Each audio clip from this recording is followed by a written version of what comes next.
You're listening to Season 3 of Mobile Suit Breakdown, a podcast covering the entirety of sci-fi mega franchise Mobile Suit Gundam. For new fans, old fans, and not yet fans, where we watch, analyze, and review all 41 years of the iconic anime, in the order it was made. We research its influences, examine its themes, and discuss how each piece of the Gundam canon fits within the changing context in Japan and the world, from 1979 to today.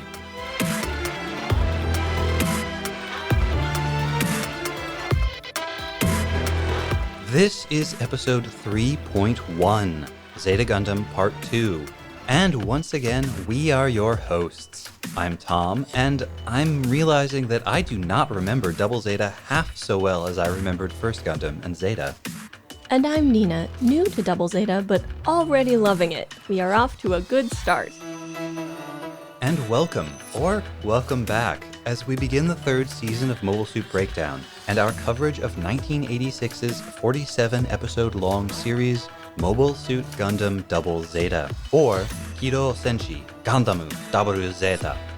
The beginning of a new season seems like an opportune moment to revisit who we are and what we're doing here. Then, to give us a better sense of Double Zeta's context, we'll do what we can to cast our minds back to the strange and fantastical world of the mid-1980s. We'll talk about what was going on globally, in Japan, and in the anime industry specifically, just before and during Double Zeta's run. After that, we'll recap and discuss Double Zeta's bizarre and thus far absolutely unique first episode, Prelude to Double Zeta. We'll also include a whirlwind recap of the events from First Gundam and Zeta Gundam that led us to this point. It won't be everything, of course, but it should get you up to speed and ready to watch Double Zeta with us, even if you haven't seen any of the Gundam that came before. But before any of that, we need to take a moment to thank the people who make this podcast possible. MSB is an independent, ad-free, listener-supported podcast, and it would not be possible without the monthly contributions from 339 supporters. And we never would have gotten this far without the listeners who have recommended us to their friends, sent us kind words, written reviews, bought merch from our store, or said hi at a convention hall or in a movie theater, back when those were places that people could go. And whether you just started supporting us, whether you were only able to give a little bit, or you're one of the 35 patrons who have been supporting us since the very beginning, thank you from the bottom of our hearts. Special thanks go out to our newest supporters who have joined since our last episode of Zeta: Wandering Rook, Stephen B., Jordan W., Andrew C., Christian V., Alex P., Connor S., Valtteri R., Eggmath, Louis N., Douglas LP, Jbeck, Alva C., Justin T., Ex Machina 00, Brian M., Nick LB, Deidre K., Zyperius, Benjamin M., Andrew G., and Zachary G. The podcast would not be possible without your support. Some listeners also sent us items from our wish list and other gifts. Thank you Megan, Melissa, and Michael for the books, Turlook for the puzzle, DVD, and game, and Leander for sending us our very own real-life Ensign Toby. I wish we had captured the expression on my face when I opened that box. It was a real bright spot in my week, month, all of 2020. If you don't remember, Toby was a supporting character in last season's Titans News Network. He was a giant Toblerone bar that Lieutenant Tom Thompson subsisted off of while lost in the desert. That he liberated from the minibar. Yeah, at the Kilimanjaro Resort and Nature Preserve. And so Leander sent us one of those custom Toblerones where you can put your own name on it. And it says Lieutenant Toby, and it is an enormous bar of chocolate. And nougat? Yep. Did Toby get posthumously awarded lieutenant rank? Was he always a lieutenant? He was all Titans are lieutenants, oh, okay. According to the rules we ourselves made up. But Toby was a lieutenant junior grade. Oh, okay. We are coming up on Mobile Suit Breakdown's second birthday, and longtime listeners know what that means. The second annual Podversary promo is upon us. We have a new limited edition pin commemorating our second year and third season of the podcast, And we will send one out to every patron who is pledging $5 or more on September 1st, 2020. Go to GundamPodcast.com/Patreon or check out our social media for pictures of the pin design and more details. Along with the launch of Season 3, we are launching a fresh new website design. In addition to the show notes, audio, and other content from the old site, we've added guest bios, useful links, and more.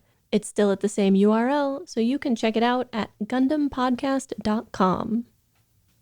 Now, if you are just joining us for the first time, you may be wondering, who are these people? What is this? You might even be asking, what the heck is a Gundam, and why are you making a podcast about it? And how did this one get double the standard amount of Zetas? What even is the standard amount of Zetas for a Gundam? Some good and relevant questions. Well, I'm Nina. I've been interested in Japan since such people were called Japanophiles rather than weebs. If I remember correctly, my first anime was Sailor Moon, shown early in the mornings before I went off to school. I was also of the generation to be really, really into Sanrio. If you wanted to fit in as a girl in elementary school, you had to have Sanrio. Who was your favorite Sanrio character? Kuropi. Kuropi all the way. Is that the frog? Yes. But I was also interested in traditional Japanese arts and wound up majoring in East Asian studies in college. After watching First Gundam and Zeta Gundam for the podcast, I'm not exactly a Gundam noob, but I am watching these shows, including Double Zeta, for the first time. So, no spoilers, you. You person who is thinking about spoiling Nina. People just forget, right? I think people forget that I haven't watched these shows, and then they will post spoilers on our Twitter or tag us in spoilery content. Use caution. I'm Tom, and I'm the resident mecha lover on this team. From Transformers and Voltron to Escaflowne and Eureka 7, I cannot resist a big stompy fightin' machine. And of course, along the way, I fell in love with Gundam too. I've seen all of this before, but now, with Nina's help and you along for the ride, I'm taking a closer look and I'm realizing just how much I missed along the way. Gundam is a mega franchise that dates back to April 7th, 1979, when the original Mobile Suit Gundam, or Kido Senshi Gandamu, produced by upstart animation studio Sunrise, began airing on Japanese television. You can learn much more about First Gundam in MSB's Season 1, but for our purposes right now, what you need to know is that Gundam would eventually meet with tremendous commercial success, and the introduction of Gundam tie-in model kits by toymaker Bandai would trigger a merchandising boom that would literally change the destinies of Sunrise, Bandai, and the whole anime industry. Although planned as a one-off project, Gundam's success would lead to sequels, starting with 1985's Zeta Gundam. More sequels would follow, plus spin-offs, prequels, side projects, retcons, not to mention novelizations, comics, video games, audio dramas, and so much more. And of course, always, every step of the way, Bandai was there to sell more of those model kits, called Gunpla for Gundam Plastic. They've sold more than 500 million of them as of 2019. And I saw a report recently that during the lockdown for the pandemic... Oh, it's shot up, yeah. Yeah, Gunpla sales are through the roof, so who knows what that number looks like now. 2 years ago, we started Mobile Suit Breakdown with a deceptively simple mission to watch Gundam from the very beginning until we catch up. All of it. Every episode, every movie, every spin-off, every official parody and animated short, in release order. We call the podcast a companion guide to the universes of Gundam. Whether you're watching Gundam for the first time or looking to dive deeper into the text, we'll be right there with you. This is a podcast about exploring Gundam. You don't need to know the deep lore. I certainly don't. And if there's some bit of obscure Gundam knowledge that's too interesting or relevant to ignore, we will explain it. And we're not going to spoil anything for you either. We are watching the show episode by episode and covering it the same way in the podcast. But we're doing more than just watching and chatting about it. Every week, we break down 1 or 2 episodes of the show. We analyze the narrative, artistic, and technical choices that went into the episode. We look at the people and companies behind the show, discuss the themes, the visuals, the characters, the message, and we research contemporary and historical context that informed everything about Gundam and its constantly evolving vision of the future. Why was Iselina Eschenbach so obsessed with avenging Garmazabi's death? And what does it have to do with the bureaucratic system of government-sanctioned revenge called Kataki Uchi that developed in Japan's feudal period? Does it change our understanding of the rooftop kiss between Camille and Four in New Hong Kong City to know that kissing in public was banned in Japan for decades prior to the end of World War II and the US occupation? Why is everyone always eating hamburgers? Where did the name Abawaku come from? And what's Audumla supposed to mean anyway? So every episode, after we recap and discuss the weekly episodes of Gundam, we hit the books. And when we're done, we get back into the studio and finish out the podcast by presenting a deep dive into some of the questions raised by the show. You'll find all of our sources cited in the show notes.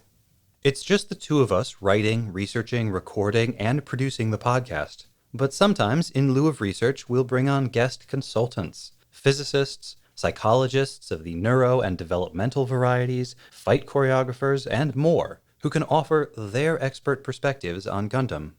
This is a podcast about the story Gundam tells, but it's really about the countless different influences that fed into Gundam and the ways it has influenced the world. It's about fans, creators, studios, corporations, sponsors, world events, and even the show's own legacy, all working together over decades to create the Gundam that today exists as much inside the fandom as on the screen or in a Gunpla box. It will take us more than 1,000 episodes to get there, but we are going to learn so much along the way.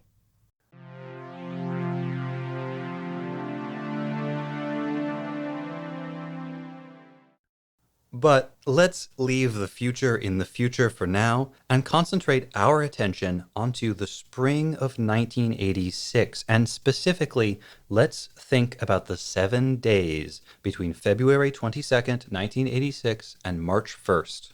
Because this one single solitary week amounts to the entire break between the climactic and tragic finale of Zeta Gundam, which aired at 5:30 p.m. on Saturday, February 22nd, and the first episode of Double Zeta, airing in the same time slot, on the same day of the week, on the same TV channel. Gundam is no longer a mere series with a sequel. At this point, it is a full-on franchise. Double Zeta is, in many respects, a direct sequel to Zeta. Before it launched, some of the people working on the show simply referred to it as Zeta Gundam Part 2. But there are going to be major changes to the creative team, the cast, the aesthetic, and the story. It's a new entry, a work unto itself, after a fashion, and we are going to treat it as such. But at the same time, it's inextricable from Zeta Gundam. The two shows exist in conversation with each other. Where Zeta Gundam posed questions, Double Zeta offers answers. And where Zeta seemed to have answers, Double Zeta undermines that certainty. Many Gundam fans who love Zeta don't like what Double Zeta has to say, or they don't like the way it says it. Some will even tell you to skip Double Zeta outright, but I say you can't understand Zeta unless you watch Part 2. Since I discussed the early and mid-1980s at the beginning of Season 2, in this episode I really want to focus specifically on what happened while Zeta was airing and before Double Zeta began. So, March 1st, 1985, until February 22nd, 1986. And if you've forgotten what happened in the early 80s, you can just go back and listen to episode 2.1. This is going to be a very fast and not very detailed overview, since I don't know yet what will be most relevant for Double Zeta. The goal is to give Tom and I, and of course all of you, a sense of the feeling of the times. The Cold War was still chugging along at this point. Gorbachev had become de facto leader of the Soviet Union. The Soviet Union had begun to withdraw from the Soviet-Afghan War. They had been helping the Democratic Republic of Afghanistan fight the Mujahideen, but they were pulling all of their own troops back and leaving the Democratic Republic of Afghanistan to fight them on its own. There were Soviet nuclear weapons tests. There was quite a lot of spying. People got caught passing documents. There were assassinations. And there was the very first meeting between U.S. President Reagan and Gorbachev. Based on the timelines I looked at, this was a time marked by terrorism, war, and sectarian violence. Bombings in areas around the world, not just in the Middle East and because of conflicts there, but also in Europe, in the United States, in Nepal, plane and cruise ship hijackings, hostage takings. The troubles in Ireland were still going on. There was a Peruvian army massacre of civilians, conflict between Israel and Palestine. In Colombia, the Supreme Court justices were taken hostage and many of them were killed. There was a civil war in South Yemen. There was an ongoing conflict between Chad and Libya in which France got involved.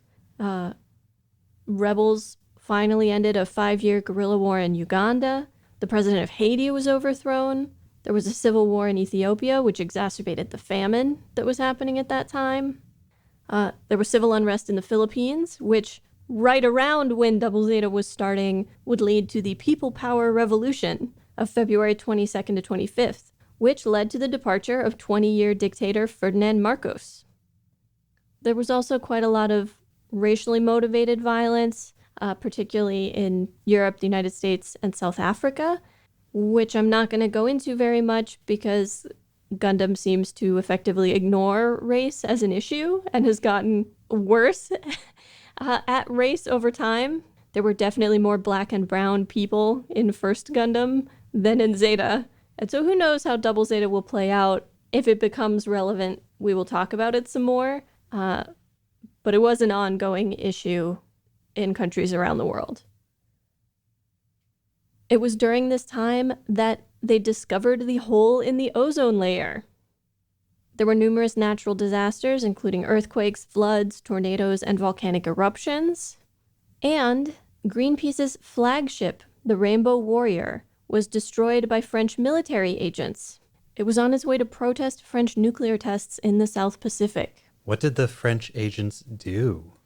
They blew up the ship, it sank, and a photographer was killed. And then they were caught. The ship had been leaving from New Zealand, and they were caught by New Zealand police. And initially, of course, tried to deny that it was government-sponsored terrorism. But there was too much evidence for that. In terms of its economy, this time in Japan saw the privatization of some major companies. Japan Telegraph and Telephone, as well as Japan Tobacco and Salt, were both privatized at this time. The economy was shifting from manufacturing, agriculture, resource extraction to be more technologically focused, research, computing, telecommunications.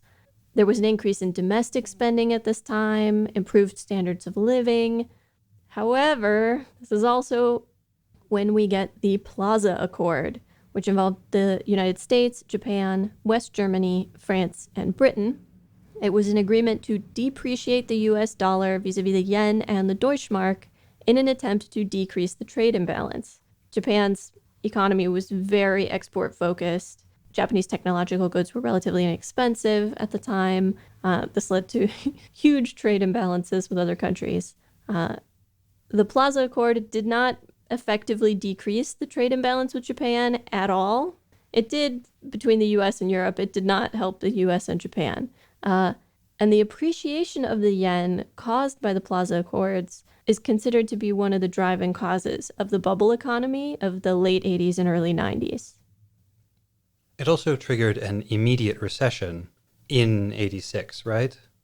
I believe so, but it was brief. It lasted about a year. On the science and technology front, the Space Shuttle Discovery completed its mission. The Space Shuttle Atlantis had its maiden voyage. But we also had the Challenger disaster in early 1986. The Voyager 2 space probe reached Uranus and is still the only probe to have ever done so. Longtime listeners may recall that Voyager 2 reached Jupiter in 1979 and is still going, meaning it has been in operation for 42 years. It is such a good spacecraft. The Soviet Union's Mir space station was launched. The first ever Japanese astronauts were chosen. And Japan's first interplanetary spacecraft, Sakigake, was also launched. It was, in addition to being Japan's first interplanetary spacecraft, it was the first interplanetary spacecraft by any country other than the USA or the Soviet Union. Japan also hosted Expo 85, which was a World's Fair focusing on science and technology in the home and in everyday life. Later on, Tom is going to talk a little bit about what industry insiders had to say about the state of anime in 1986, and one of them is going to talk about 3D animation technology and screen technology, and is very likely referencing this expo. It was really a chance for them to showcase Japanese technology in particular, and many of the pavilions were specifically designed with children in mind and to teach children about science and technology. The wreck of the Titanic was located, and I don't think we can discount the effect that deep sea exploration has on our imagination about space. And on the personal technology front, Commodore launched the Amiga personal computer. Super Mario Bros. Was released. Windows 1.0 was released. And the very first computer virus for MS-DOS was created. I don't know how to describe this for a computer virus. It was called Brain, and it was created by a couple of brothers in Pakistan who claimed that they created it to protect proprietary software that they had made, but it clearly acted in ways that they had not anticipated. And there you have it. The world was wrecked by sectarian conflict. The environment was even more damaged than had previously been understood. At the same time, the ability of human beings to visit and study space was expanding seemingly constantly, and computer technology became more accessible and played an increasing role in people's daily lives. This is the world our writers are creating within. This is the point from which many of them would be extrapolating the future of UC88.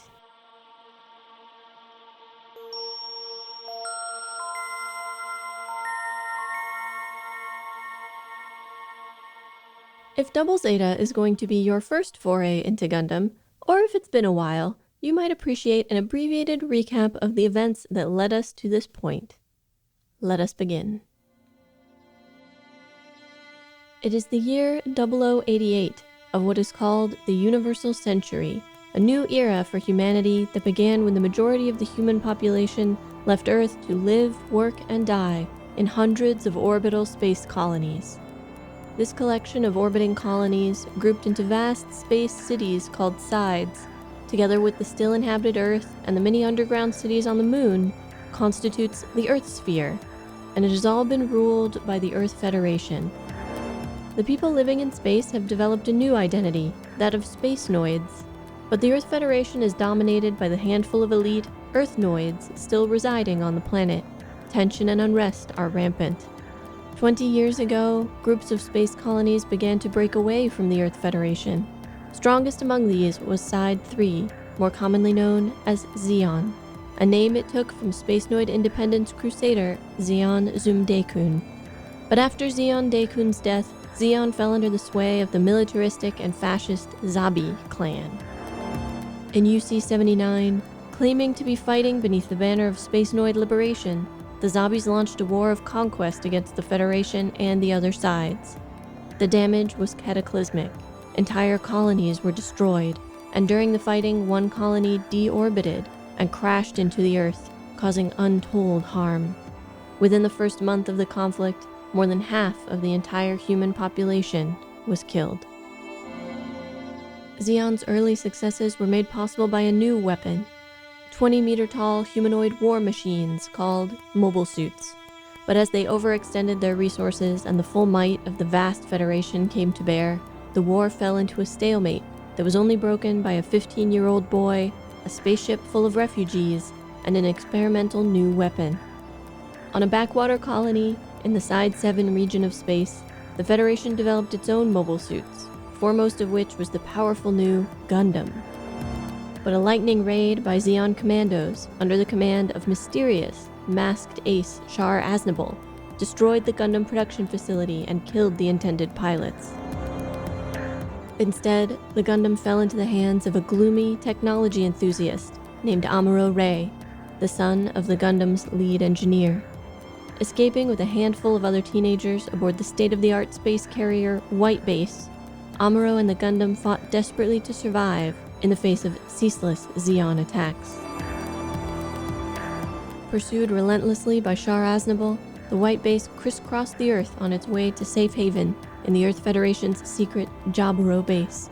As they fought, the bonds between the crew became unbreakable, and with every battle, something strange was growing inside Amuro. A new awareness, a strange sort of sensitivity. There was no safety for the White Base at Jaburo. By then, the Federation High Command had realized that the civilian children aboard the ship were the perfect distraction, and they were ordered back into space to draw attention away from the Federation's grand counterattack.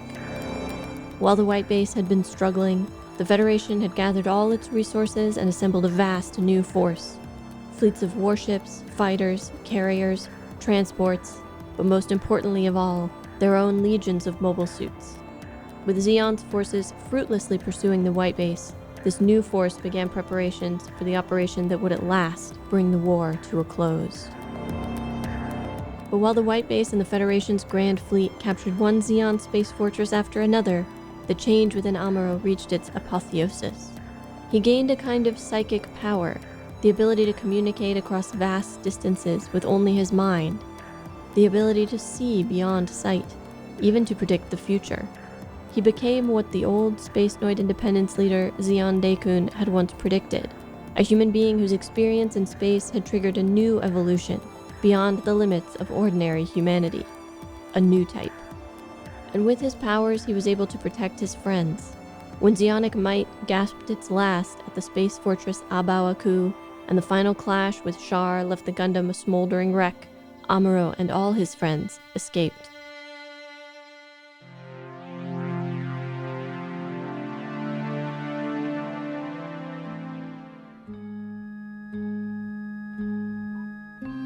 But the end of a war is never the end of the story. In the 7 years that passed after winning the 1-year war against Zeon, the Federation grew increasingly hostile to its colonial Spacenoid subjects. All available resources and attention were directed toward rebuilding the devastated Earth. The devastated colonies, laboring under high taxes and repressive laws, would have to fend for themselves. Yet any talk of independence or any sympathy for the defeated Zeon cause was subject to swift and arbitrary punishment dealt out by a new elite unit of so-called peacekeepers, the Titans. A coalition of groups advocating for increased colonial autonomy, protection of the Earth's environment, and relocation of the Federation's capital into space, called AEUG, organized a major political rally at the 30 Bunch colony. In response, the Titans used poison gas to exterminate the colony. In the wake of this atrocity, AEUG turned from peaceful organizing to violent resistance, making common cause with industrial megacorporation Anaheim Electronics and other space-based oligarchs. The AEUG evolved from a group of political dissidents into a small but dedicated force of Federation defectors and former Zeon soldiers.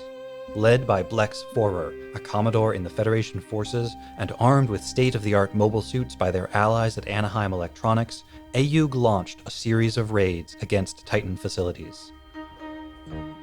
One such raid brought the mysterious ace Quattro Bagina to the Green Oasis and Grips colonies in the Side 7 region of space. There he met Camille Bedan, a young man overflowing with righteous rage against the Titans. Thrown together by circumstances, Camille and Quattro collaborated in the theft of the new Gundam Mark II mobile suits developed by the Titans. After escaping back to the AEUG flagship, the Argama, Camille became one of the AEUG's most important pilots. Eventually piloting the Zeta Gundam, a mobile suit he designed himself, Camille would travel all throughout the Earth sphere and play a key role in the fight against the Titans. As his own new type abilities began to manifest, Camille's battles brought him into contact with a series of mysterious young women, and time and again, the strange power of the new types drew them together. These women were new types, yes, but their powers were brought forth not by natural evolution and personal experience the way Camille's and Amuro's had been. They were the products of cruel, abusive experimentation. New types made by science. Cyber new types. When the war snatched their life's breath away, one by one, they left something of themselves behind within Camille's own soul. As the battles between the Ayug and the Titans reached a fever pitch, a third player entered the game, Axis, an asteroid in the belt between Mars and Jupiter, which had once upon a time been excavated by Zeonic industry for its mineral resources, then converted into a place of exile for Zeon hardliners fleeing defeat in the One-Year War. Axis arrived in the Earth sphere.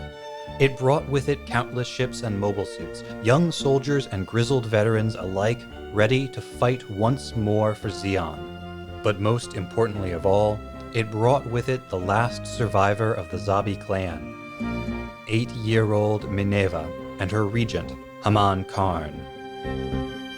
As Ayug and the Titans slugged it out, the people of Axis consolidated their power and prepared to reclaim what they saw as their sovereign's birthright, hegemony in space. As for Camille, he would join in the Ayug's final battle against the Titans, accompanied by the ghosts of the fallen, all those people he had failed to save. He fought a climactic duel against the last of the Titans' leaders, a would-be messiah, so inconsequential we need not even mention his name. Although triumphant, Camille's mind was shattered in the battle. His childhood friend turned Ayug comrade Fa Yuri found him drifting after the battle and brought him back to the badly damaged Argama. And there, with the Ayug flagship limping away from the climactic battle of what will someday be called the Grips conflict, is where Gundam Double Zeta begins.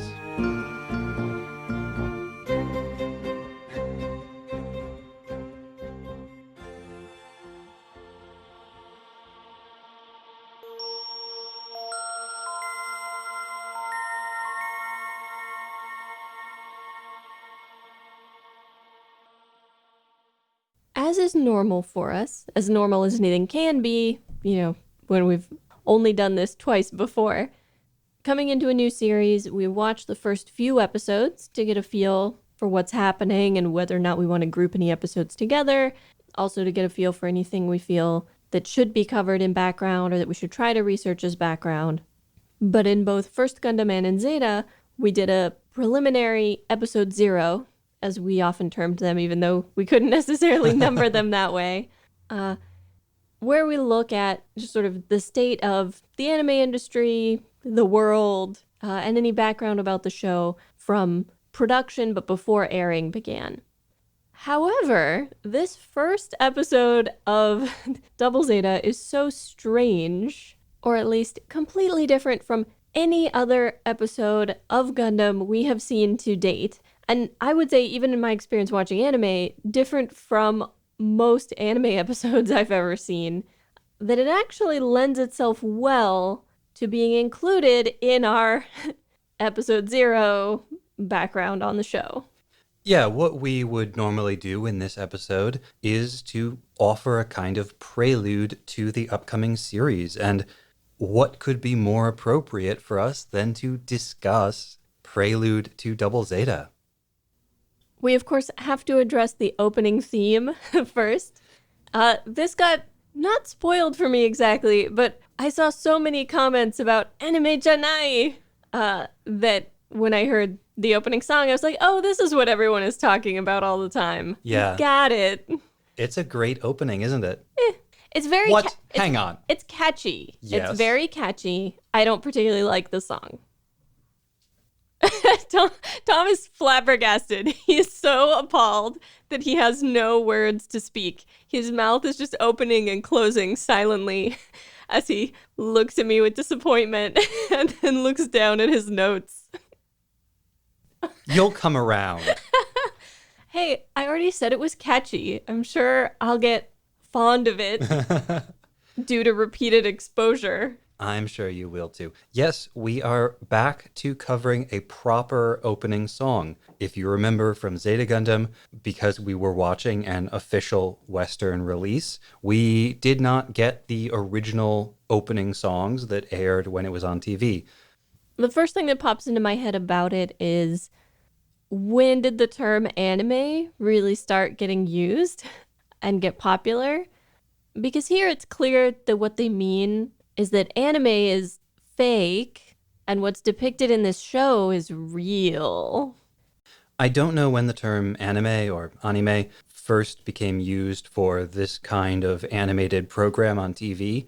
I do know that when this specific branch of the animation medium first began back in 1963 with Astro Boy or Mighty Atom, it was referred to at that time as TV manga, not anime.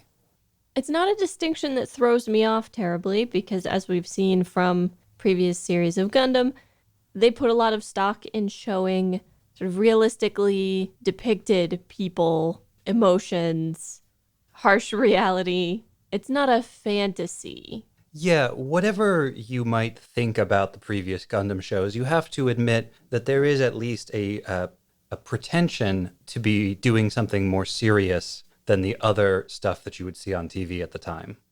I should note, this is the first Gundam opening with lyrics that were not written by Tomino himself.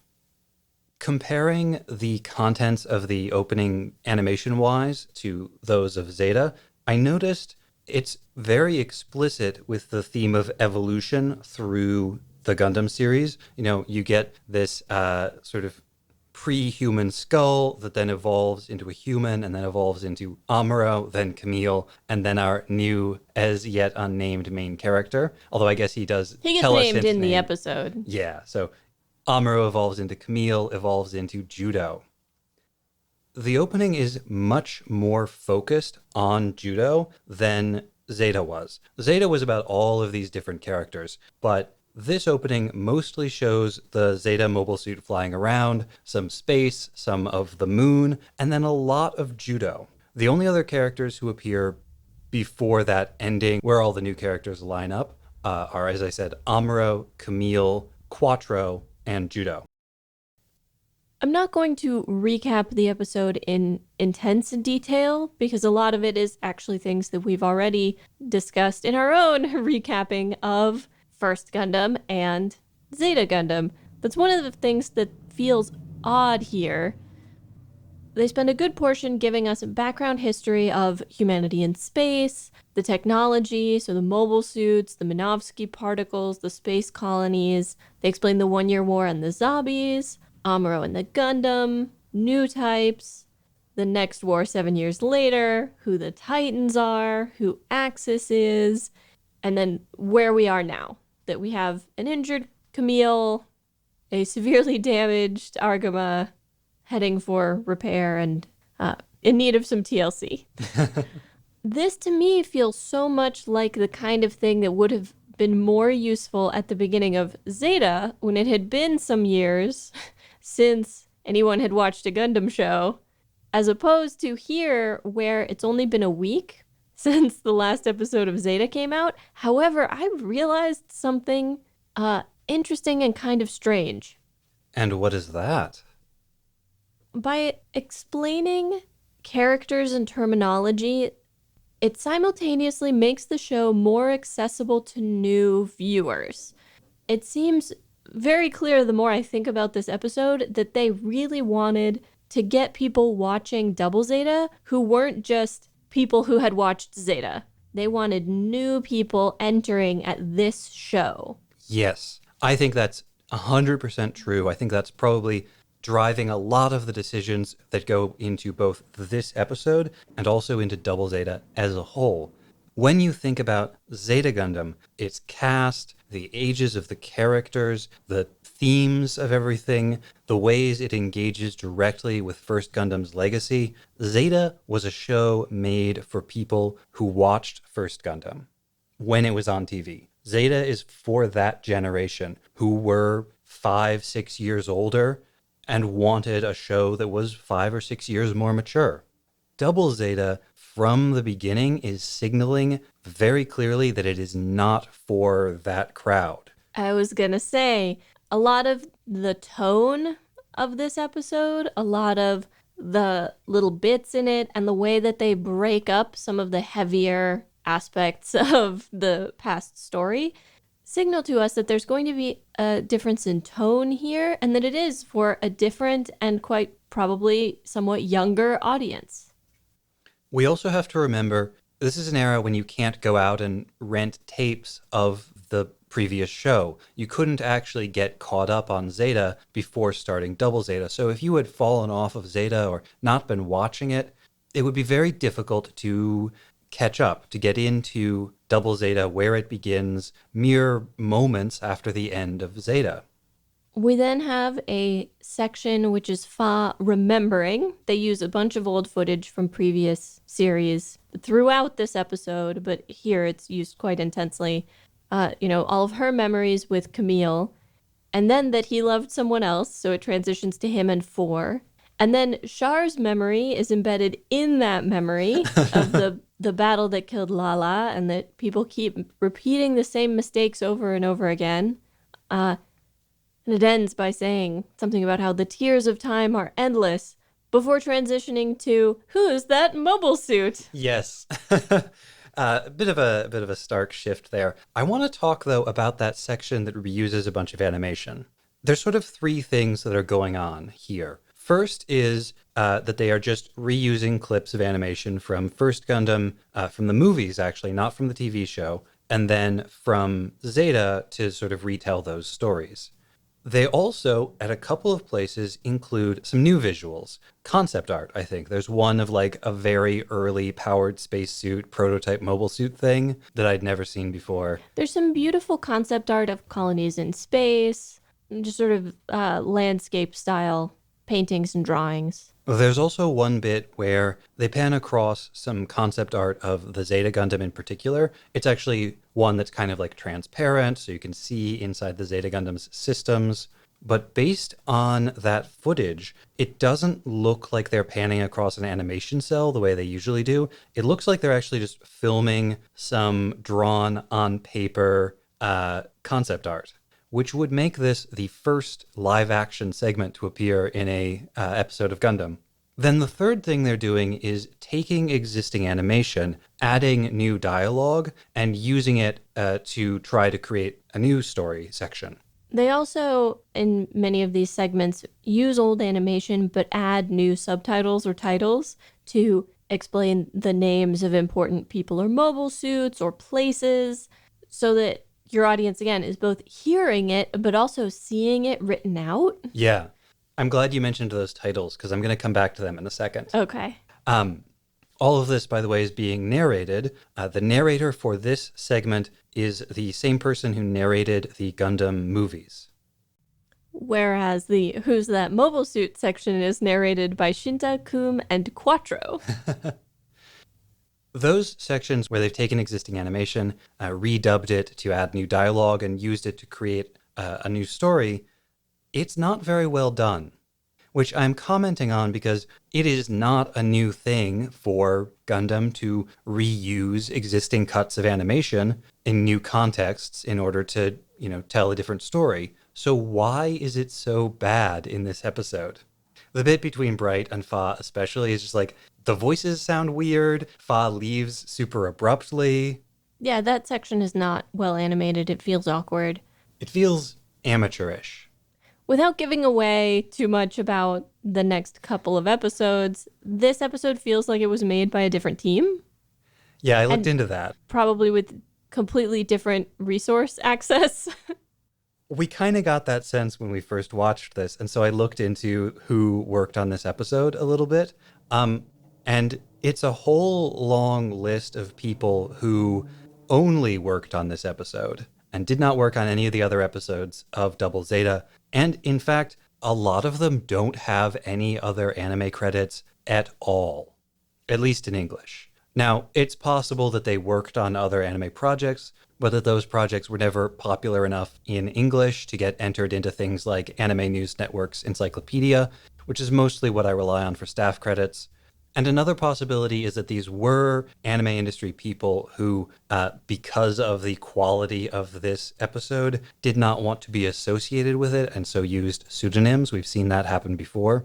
But I think it's more likely that it actually was a whole bunch of people who were not experienced animators, were not experienced in the anime industry, maybe had film production experience from some other industry. There were a couple of third-party companies, outsourcing companies that were referenced in the credits, including the one that did those titles. that Nina mentioned earlier. And they, besides doing titles for Gundam Double Zeta, also do titles for a handful of pornographic anime. So, like, not the top tier talent, not the people who usually work on Gundam. Another possible explanation for why this episode turned out the way it did is there was a lot of chaos during the changeover between Zeta and Double Zeta. Mobile suit designs weren't approved on time. They had to be redone. A lot of staff was switching over from one project to the next. It's possible that they desperately needed an additional week and so had to come up with something on the quick to fill the time slot. There's the mobile suit section in the middle, but right after the mobile suit section, we're also going to have one that is basically a supercut of Women of Gundam, with the exception of they do include the clip of Camille punching Char, of Amuro and Shaquatro sharing a drink, of Bright beaten up, but that section is mostly a supercut of various women characters from First Gundam and Zeta over some instrumental music. Both of these segments feel a bit like filler to me. I suppose it depends on whether or not these characters are significant in Double Zeta. I suppose if Fa and Camille end up being very important, or if it's very important to establish the new types always have tragic romances, then that first section is good background. But that second section, most of the women it shows us are dead. Well, we are talking about trying to bring in new viewers. And I think this is like a cut of some of their best animation, some of their most interesting characters, just like really appealing parts of the show. Look at all the beautiful ladies. Yeah, this is a highlight reel. Also, your main character might get to punch some grown-ups. Ah, sweet. Love to punch grown-up. Your point being that these sections are more about showcasing the animation than they are about establishing background in the story. We've established a lot of background already, and there's going to be a little bit more of that coming up. I do think the characters that they choose to show here are fan favorites, very appealing characters. Miharu. Yeah. Matilda-san. Hamon. Now, the section about mobile suits, again, stands out because it breaks up some of the heaviness. It's right after we've just seen that humanity is not actually improving. They keep going to war.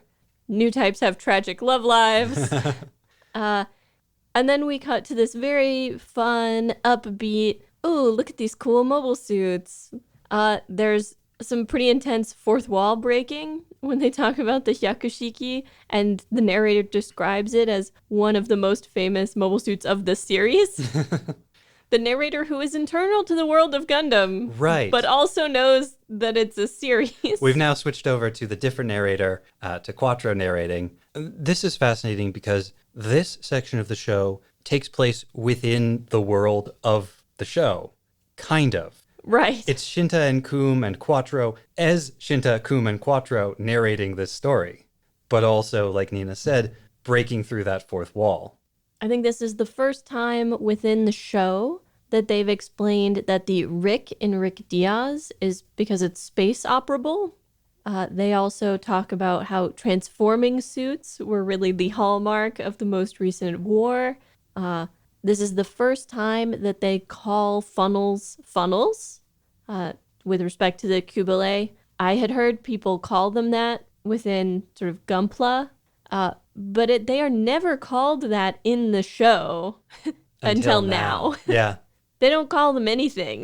They're just there. This is also where we learn that the Diaz in Rick Diaz comes from Bartholomew Diaz, the explorer. And that Quattro's the one who named it. Yeah.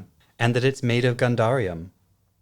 Now, I have often expressed my frustration with a sense that the show wants me to be able to identify all of these mobile suits, but when they're flashing by quickly on the screen, in the heat of battle, in a crowd, full of explosions, it's very difficult to actually do that. This may be an effort to counteract that frustration that I feel for an audience. Look, here's very clear images of the different ones, and if they have a famous pilot, and scenes that they're in from the show.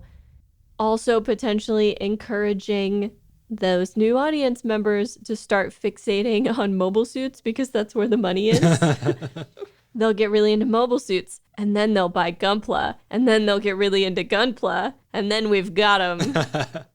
Did you notice that it's within the world of the series, this whole little identify the mobile suit contest is like sponsored by a mobile suit magazine, Mobile Suit Catalog Monthly? Which later in the same episode, Judo claims to read regularly. And then it's not until this last third, maybe even less, of the episode that we get to our new protagonist, which to me, as an adult, sort of steeped in the sort of media that I've grown up watching, it feels like, wait a second, you're going to give away your protagonist in this very like undramatic, boring way when you could have had like a cool reveal. Excuse me, what do you mean boring or undramatic? There's a trippy kaleidoscopic color display on the screen. There's all kinds of 3D CG graphics coming at you. I want to come back to the computer stuff at the end, but to have him just pop up on the screen as a drawing and be like, I'm Judo Ashita. An unanimated drawing, by the way. This isn't a bit where everyone is like, they're basically like paper dolls. None of them are moving, but they're all in dynamic poses, and they're just being sort of moved around the screen. In his own words, he introduces himself as someone who has to work to survive, even though we can tell he's quite young, and that he's a junker, which immediately got me very excited because one of the things that has felt like it was missing from Gundam for me is any kind of direct treatment of class in the world that they live in. Because often when you have a population that gets pushed out into colonies, sort of pushed out onto the fringes, those tend to be people who are poorer or, you know, people who lack any political power. And yet that's never really been addressed in Gundam. And when you think about our protagonists so far, both Amuro and Camille, while they are space noids and so they are disadvantaged in that way, well, Amuro isn't even really. He was born on Earth. He lives in space now, but both of them have a lot of access to power and money. You know, we get a sense of privileged upbringings, even if they were unhappy and had horrible parents. Mm-hmm. That's still a far cry from, I live in a slum and I don't go to school because I have to work all the time. They make a point of showing in this scene, which is full of cuts from what will be the first, like, real episode, that Judo has a motorcycle, which I assume would have told an audience at that time something about him. Like, that's meant to tell us something about him as a person. I feel like that still works today to tell us something about him. But it might be something different. We should be hesitant about jumping to contemporary conclusions about that without further research. You're right. That's wise. Introduces his friends and his sister. Mentions that they are going to try to steal the Zeta Gundam so that they can leave their backwater colony. Reveals that Yazan is alive. Again, something that could have been a fun, or not, I don't know, fun. Yazan is never fun. Could have been an exciting surprise, but instead now we just know. Yes, they get pretty explicit, sort of giving the game away here. They basically tell us that Judo is a new type. In fact, Judo says that all kids are new types and that they're going to show adults that. And he skips right to the important part and tells us all that he hates adults. At this point, that feels like a requirement for a Gundam protagonist. Cannot be protag unless hate grown-ups. We also get a very clear sense of his motivations. Really, the motivations of this whole little group of kids. Because they want to steal the Gundam, they want to get rich, and they want to get away from their cruddy home. The two things that struck me the most on the first viewing, to the point where I laughed about them, it felt funny. They did a lot of very dramatic, showy cuts in a way that is completely different from the show itself. Wipe cuts, iris cuts, one of them looks like a computer-animated page turn. Just really showing off. Whenever they were doing the silhouette of the mobile suit, they would then have the color like fly in from all over the screen in little segments to cover it. And another time, something like exploded into a million atoms and dissolved. some very heavy use of computer animation in this episode, and the kind of computer animation that you can tell is early computer animation. Some of the Double Zeta titles in the intro and their little sort of eye catch moments were computer animated. At one point, they had these sort of three-dimensional globes fly in that had images of the war dead on them, and they would float through space and then sort of disappear back into the distance. And then there was the whole scene that Tom mentioned where there was this psychedelic, color morphing, rotating background with cutouts of the characters floating in and out, and then some floating, twisting, colorful star shapes, which again just felt so strange. The way I described it when I first saw it is when you first learn how to use PowerPoint and they teach you about all the cool effects you can put on your slides. And so you put cool effects on every single slide and you animate all your titles and you make sure to use like a different transition on every slide. That's sort of what it felt like. That is, I think, exactly what it is. After this talkback finishes, I'm going to talk a little bit about an article I read with some quotes from anime industry figures from 1986, talking about the future of the industry as they perceived it. And one of them that I am not going to talk about in that section, but I will mention here, is someone who was talking about how the computer was infiltrating the anime industry. And this is a moment when computer animation is really starting to become a practical thing. And of course, when you have a new tool like that, you're going to use it unwisely. There is a bit of conventional knowledge about the Gundam franchise, which says that the first appearance of computer-assisted animation in Gundam is in the movie Char's Counterattack, which is going to come out in '88. This is wrong, because clearly the first use of computer-assisted animation is this episode, Prelude to Double Zeta. So take that, conventional wisdom. Just goes to show that most of the conventional wisdom doesn't really consider this part of the series. More of an extended advertisement.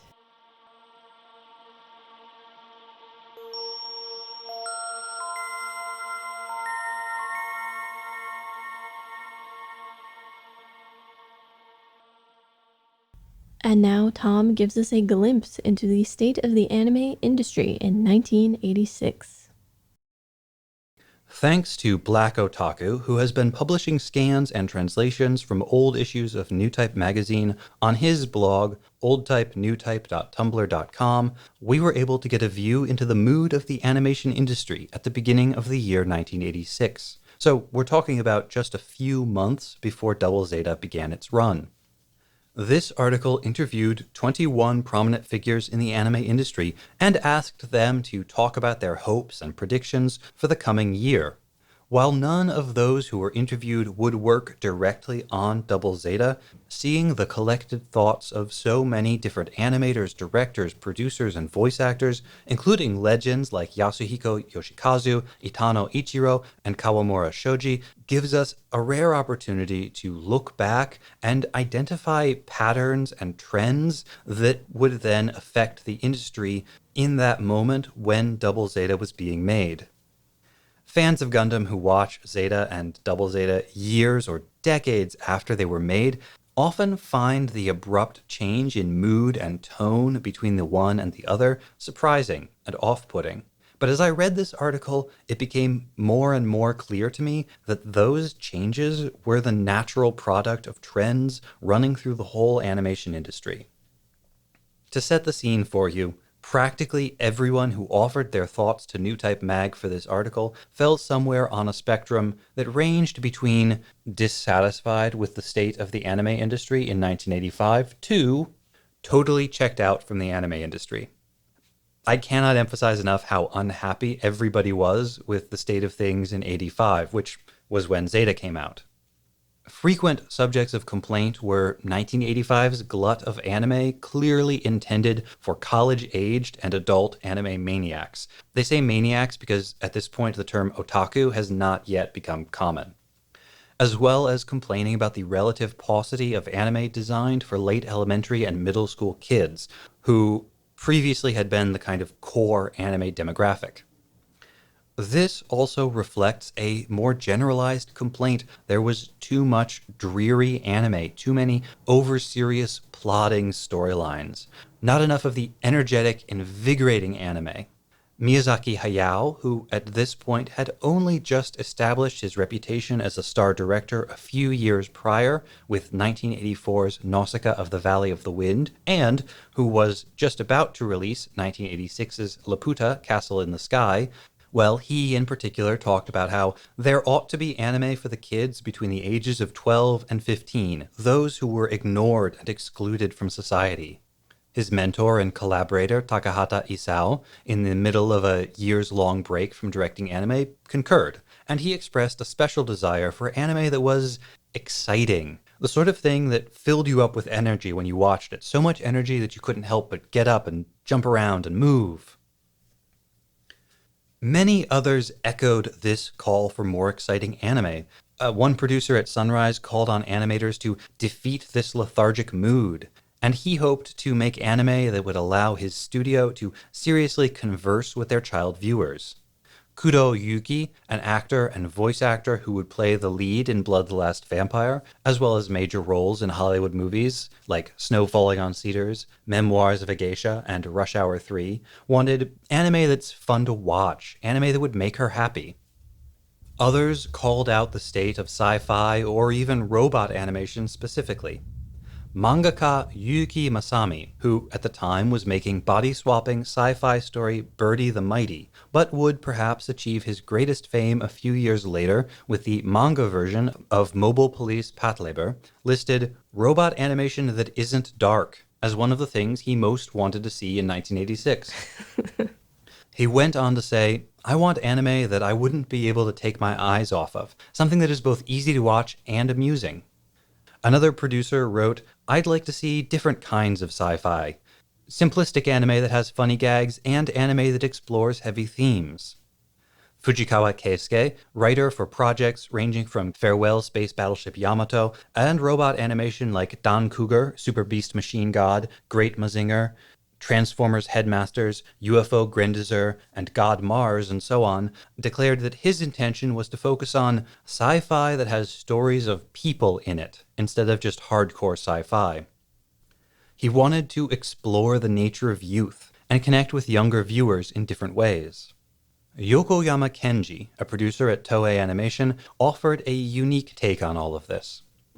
Looking around at kids in the 1980s, he diagnosed their lives as overmanaged, overscheduled. What they needed from anime was not comfort, as Miyazaki had suggested, but rather an outlet to vent their rage against adults and the world. And he pointed out that as the society they inhabited became more and more focused on material wealth, as it became more and more obvious that they lived in an age when everything could be had for the right price, well, then it was only natural for kids to start seeing things like corruption, greed, and even corporate scandals as the real monstrosities. So having read all of those comments, what can we expect from Double Zeta? Well, we're probably going to see a less serious, more energetic kind of anime, one that tries to connect with a younger audience, to engage with the struggles of kids in the 12 to 15-year age range, and which allows them to vent their rage and frustration at a greedy, corrupt world. It will focus more on being fun and engaging than Zeta ever did, and it will be aimed not so much at pre-existing anime maniacs as at a newer and younger audience, whose over-scheduled, over-restricted lives make them hungry for a sense of freedom, escape, and power.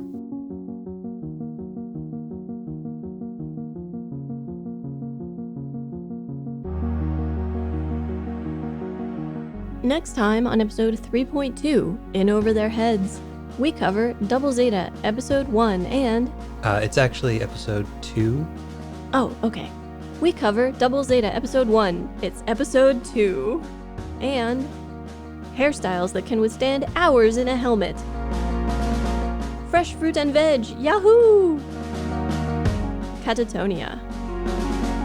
A philosophical discussion of the benefits and purpose of schooling.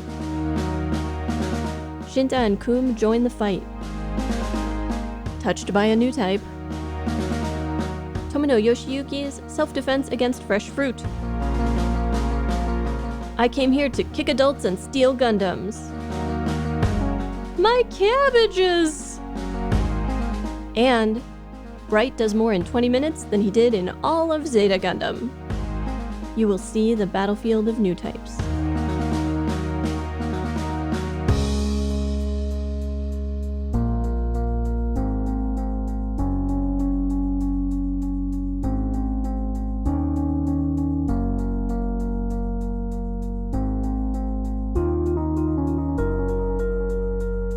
Mobile Suit Breakdown is written, recorded, and produced by us, Tom and Nina, in scenic New York City, within the ancestral and unceded land of the Lenape people, and made possible by listeners like you.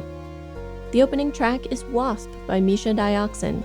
The closing music is Long Way Home by Spinning Ratio.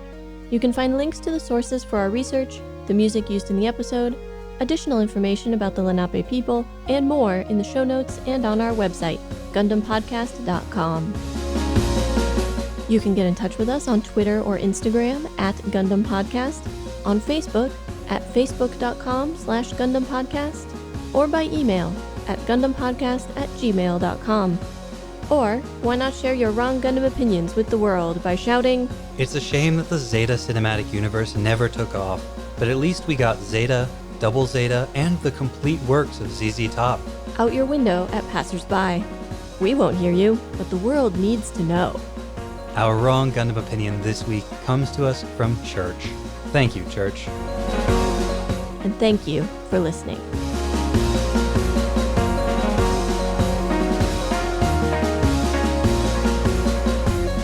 Shouting! Bad. All of this is bad. It's not even all of the bad stuff, it's just the big ones, because I need to take a paper cutter. Why would you make so many bad things? Okay. Let me not be stepping on a bunch of rustly paper, though, while we do that. Some good and relevant broom. Some good and relevant broom. I just realized that the number of years of Gundam counter is going to tick up every year. 42 years. Yup. 43. We'll definitely still be doing this when it's 50. Yup. That'll be a good year for us. Alright, now one is Tom Thompson. You're listening to Season 3 of Mobile Suit Breakdown, a podcast covering the entirety of sci-fi mega franchise Mobile Suit Gundam. For new fans, old fans, and not yet fans. Alright, I'm gonna do a very silly one, or try to. I hope you're not offended. You're listening to Season 3 of Mobile Suit Never Ending Talking About Robot Stuff, a podcast covering the entirety of a mega franchise that will never die. For new fans, old fans, and people who we hope will watch because this is our livelihood. We watch the show, we talk about it, we look things up on Wikipedia and then tell you about them. Excuse you, we use many resources other than Wikipedia. I'm not sure there exists a single episode where we didn't use Wikipedia. At least a little bit. But we don't just use No. Wikipedia. I said I was being silly. None of what I have said so far is 100% accurate. I'm sorry, please continue. I'm done. I'm done. You're listening to a podcast I talked my wife into making with me. We attempt to demonstrate the benefits of a liberal arts education. Protect the humanities. And humanity. And manatees.